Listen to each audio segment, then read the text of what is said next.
नमस्कार मित्रांनो, मी SM स्वागत करतो तुमच्या सर्वांचं द मराठी व्ह्यूमध्ये. मित्रांनो, या व्हिडिओमध्ये मी तुम्हाला सांगणार आहे विधानसभा आणि विधान परिषद म्हणजे नेमकं काय. देशभरात राज्यस्तरावर विधानसभा निवडणुका होतात, मग त्यावर राज्याचा मुख्यमंत्री निवडला जातो. मुख्यमंत्री राज्यपालाच्या संमतीने आपले पद धारण करतो. राज्यपालाला सल्ला देण्याचे काम तो करत असतो. राज्याचा कारभार मग हळूहळू सुरू होतो. मग आता प्रश्न असा पडतो की मुख्यमंत्री बनण्यासाठी विधानसभा व विधान परिषदेचा काय संबंध. तर हा संबंध या व्हिडिओमध्ये आपण समजून घेणार आहोत की नेमकं विधानसभा आणि विधान परिषद म्हणजे नेमकं काय. विधानसभेच्या आचारसंहितेसंदर्भातली बातमी येत्या अजित पवारांच्या सासूवाडी झळकले भावी मुख्यमंत्री म्हणून बॅनर. सर्वप्रथम मित्रांनो, मी तुम्हाला एक गोष्ट क्लिअर करतो की बिहार, कर्नाटक, आंध्र प्रदेश, तेलंगणा, उत्तर प्रदेश आणि महाराष्ट्र याच राज्यात फक्त 2 सभागृहे आहेत. जसे भारताच्या संसदेमध्ये राज्यसभा आणि लोकसभा आहे, तसेच या राज्यामध्ये विधानसभा आणि विधान परिषद आहे. बाकी सर्व राज्यामध्ये फक्त एक सभागृह आहे, ते म्हणजे विधानसभा. या 6 राज्यामध्ये विधानसभा आणि विधान परिषद हे सभागृह आहेत. आता समजून घेऊयात विधानसभेबद्दल. विधानसभा म्हणजे नेमकं काय. महाराष्ट्रात द्विगृही विधानमंडळ आहे, ज्यात राज्यपाल, विधानसभा आणि विधान परिषद यांचा समावेश होतो. जसे संसदेत 2 सभागृह आहेत, तसेच महाराष्ट्राच्या विधिमंडळात देखील 2 सभागृहे आहेत. विधानसभा हे कनिष्ठ सभागृह आहे. विधानसभेच्या सदस्याला आमदार म्हणजेच MLA member of legislative assembly असं संबोधलं जातं. आपण मतदान करतो विधानसभेला आणि आपला आमदार निवडून देतो आपल्या तालुक्याचा. ज्याचे सर्वाधिक आमदार निवडून येतात, म्हणजेच महाराष्ट्रात 288 जागा आहेत, त्यापैकी ज्याचे 144 आमदार निवडून येतात त्याचा मुख्यमंत्री आणि त्याचे सरकार असते. हे बाब लक्षात राहून द्या. विधानसभेत थेट जनतेकडून निवडून आलेल्या प्रतिनिधींचा समावेश असतो. यात गुप्त मतदान नसतं, डायरेक्ट मतदान आपण जाऊन करतो आणि आपला आमदार निवडून दिला जातो. मग ज्याचे सर्व अधिक आमदार म्हणजे 144 ची ज्याची मॅजॉरिटी वोट त्याचा मुख्यमंत्री असतो. हे आपण लक्षात असून द्या. विधानसभेची कमाल सदस्य संख्या 500 तर किमान 60 आहे. महाराष्ट्राच्या विधानसभेची संख्या 288 आहे. सर्वाधिक जागा उत्तर प्रदेश 403 आहेत. प्रत्येक राज्यात लोकसंख्येच्या प्रमाणात विधानसभेत अनुसूचित जाती, अनुसूचित जमाती यांच्यासाठी जागा राखीव असतात. विधानसभा कायमस्वरूपी सभागृह नसते. ह्याचा कालावधी 5 वर्षाचा असतो.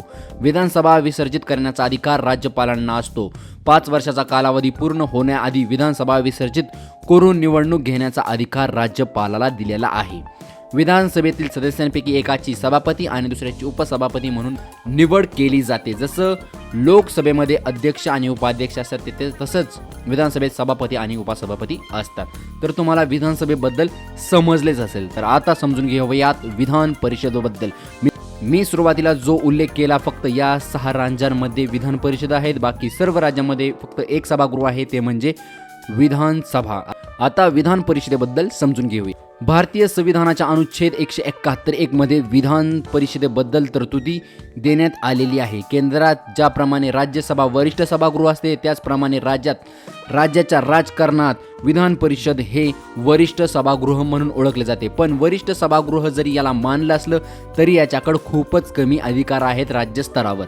विधान परिषद ही विधानसभेप्रमाणे 5 वर्षांनी विसर्जित होत नाही, तर सभागृहातील एकूण सदस्यांपैकी 1/3 सदस्य दर 2 वर्षांनी निवृत्त होत असतात.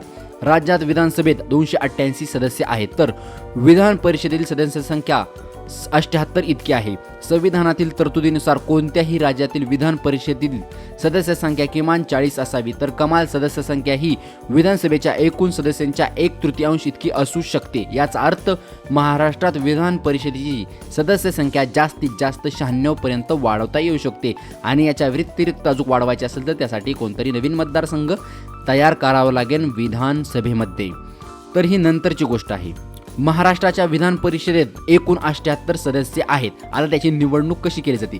त्यातील 30 सदस्य विधानसभेच्या सदस्यांमार्फत म्हणजे आमदारांमार्फत निवडून दिले जातात. ह्या डायरेक्ट वोटिंग नसते, गुप्त मतदान असतं, क्रमवारी असते. त्यानुसार ह्याची निवडणूक केली जाते. डायरेक्ट जाऊन आपण वोटिंग करून आपला आमदार निवडून देऊ शकत नाही ह्या विधान परिषदेच्या बाबतीत. यामध्ये आपण निवडून दिलेले आमदार हे 30 सदस्य निवडून देतात. 78 सदस्यांपैकी 22 सदस्य विविध स्थानिक प्राधिकारी सदस्यांमार्फत निवडून दिले जातात, तर 7 सदस्य पदवीधर मतदारसंघातून तर 7 सदस्य शिक्षण मतदारसंघातून निर्वाचित होत असतात.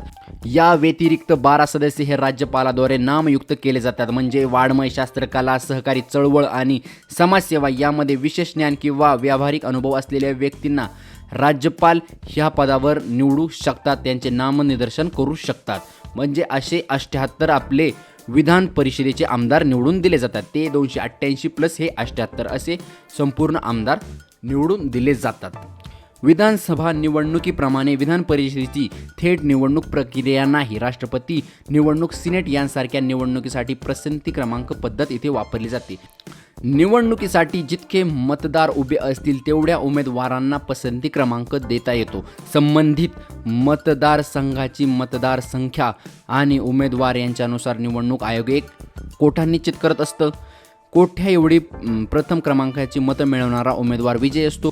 पहिल्या पसंतीची मतं कोठ्या एवढी नसल्यास दुसऱ्या पसंतीची मत जो पूर्ण करील तो उमेदवार विजयी होतो. निर्धारित कोटा पूर्ण करणारा कोणताही पसंतीचा उमेदवार विजयी होऊ शकतो. यात कोणाच्याही मतदान वाया जात नाही. जसं आपलं विधानसभेला मतदान वाया जातं की आपण ज्याला वोट केलंय तो निवडून नाही आला की आपलं वोट वाया गेलं. तर तुम्हाला विधान परिषद म्हणजे नेमकं काय हेही कळालं असेल.